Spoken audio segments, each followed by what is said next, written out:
Well, hello Dragons, and welcome to this instructional video for Lesson 6 Part 2, Growth of Government. The main idea behind this economics lesson is government today has more than 26.7 million employees, but it has not always been a key employer within the United States.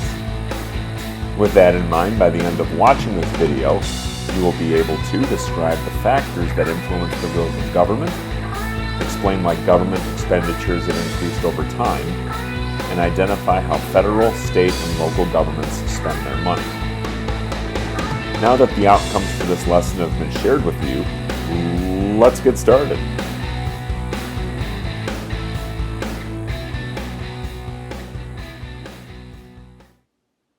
What organization employs the greatest number of people in the United States? The answer is the government. In 2019, the federal, state, and local governments employed about 26.7 million workers. The U.S. government has not always been so large. When the United States was established in 1776, it had little government. Unlike older countries that had many professional officials, the United States was developing new institutions that were small and operated on limited funds. For example, when George Washington took office as president in 1789, he had no official staff beyond the members of the cabinet. To help him carry out his duties, he hired one assistant, his nephew, whom he paid at his own expense. Today, the White House staff consists of hundreds of government employees who assist and advise the president. The growth of government has taken place as the result of four key factors: population growth, changing public attitudes, a rising standard of living, and national emergencies.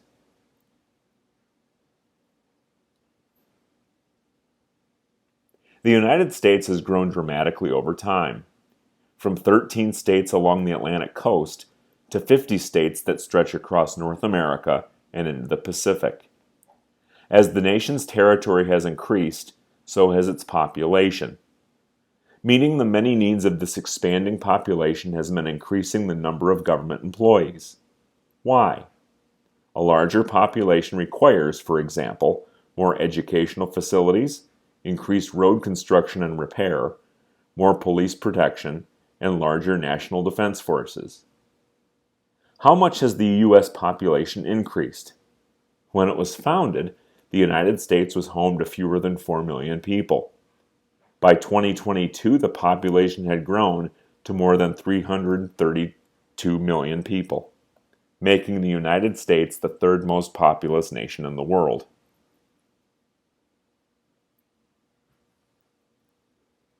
Laissez-faire economics is based on the belief that the economy does best without government interference. Before the Great Depression of the 1930s, most Americans supported a laissez-faire economic policy. During the Depression, however, millions of people lost their jobs and had great difficulty supporting themselves. Homelessness increased dramatically. In cities, people waited in line for hours to receive a hot meal from soup kitchens that sprang up to help the poor. These relief efforts, however, were not sufficient. Communities and private charities proved unable to ease the hardships of the vast numbers of people hurt by the Great Depression. As a result, many people began to recognize the need for and accept government intervention in the economy. Under President Franklin D. Roosevelt, the federal government introduced a number of programs designed to ease the hardships of the Great Depression and to put people back to work. Although these programs, known as the New Deal, did not end the Depression, they did contribute to a change in public attitudes about the government's role in the economy. A number of New Deal reform programs remain a central part of the U.S. government today. Population increases and changing attitudes have led to more assistance for traditionally disadvantaged groups, such as minorities and the poor. For example, because the number of people in poverty has risen from more than 25 million in 1971 to about 37 million in 2020, government assistance programs such as Medicaid, foster care, and veterans' pensions also have expanded.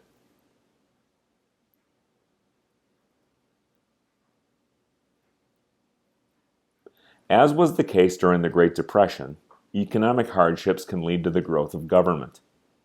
Economic success, however, also can lead to larger government. How does this happen?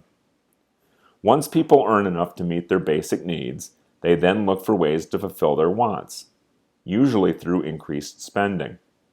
In turn, as people spend more and improve their standard of living, they expect goods and services to improve, which frequently means new government programs. As a result, the U.S. government has grown in areas such as education, healthcare, and consumer protection.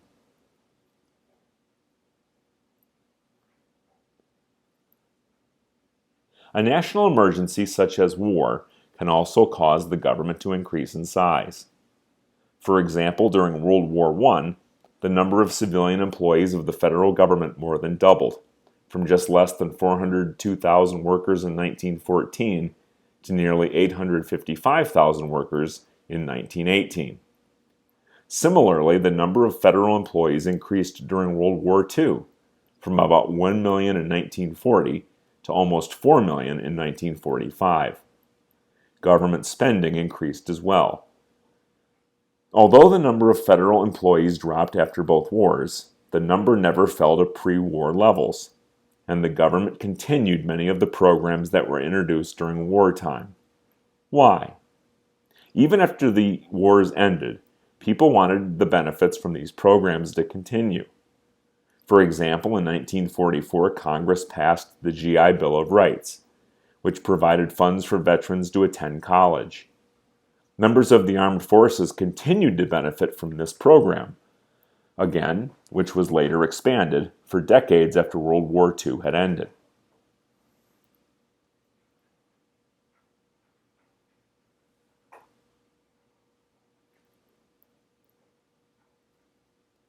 Suppose you take up a new hobby, such as competitive skateboarding. You will need to increase your expenditures to buy the required equipment, including a skateboard, pads, and a helmet. Just as your new hobby increases your expenses, new government programs lead to increased government spending. For example, spending by the federal, state, and local governments in the United States in 1950 was about $70 billion. Dramatic increases in the number of government programs meant that by 2022, total government expenditures had risen to more than $9.6 trillion, or almost $29,000 for every man, woman, and child in the United States. The federal government spends the largest share of this figure, some $6.3 trillion in 2022, for example. About half of federal expenses go toward paying the insurance, benefits, and interest on debt. Other federal expenses include national defense, education, public hospitals, housing and community development, and law enforcement. State and local governments also spend large sums of money, an average of more than $9.8 billion a day, or $114,155 a second in 2020. Spending by state governments, for example, rose from about $15 billion in 1950 to nearly $22 trillion in 2022. During the same time, spending by local governments increased from about $17 billion to more than $1.5 trillion.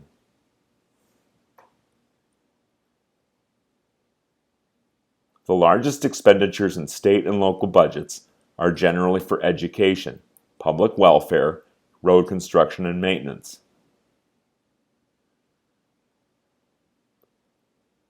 These categories amount for just less than 50% of all state and local spending.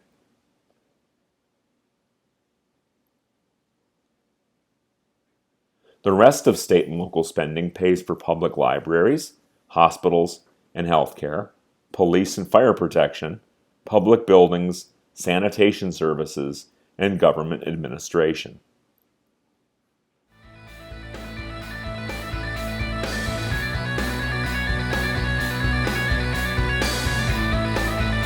So that's the way it is with Lesson 6, Part 2, Growth of Government.